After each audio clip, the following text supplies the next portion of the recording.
Sest kui loovprintsiip on teid loonud, siis sellel hetkel, kui ta võttis teid Vaikse ookeani seest, ma toon selle näite, sest Vaikne ookean on tohutu suur veekogu ja seal mitte ei ole miljonid tilkasid, vaid seal on miljardid tilkasid ja teid loodi.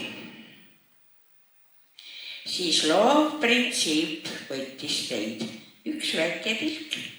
Te olete kõik üks väike tilk. Andis teile valge valguse. Te olete valge valgus. Muidugi, kui te vahepeal ei ole seda ära määrinud mõne negatiivse teoga. Ja loovprintsiip andis teile mis tunde? Mis tunnet te tunnete iga päev? Enese olemasolu tunnet. Te tunnete kõik iga päev enesest teadvel olemise tunnet. No tunnetage seda tunnet. Olete ise endast teadvel.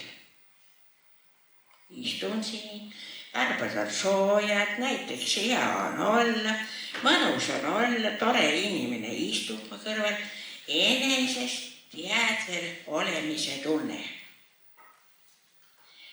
Aga selle asemel, et olla iseendast teadvel, iseennast tunnetada, iseennast armastada, mis me teeme?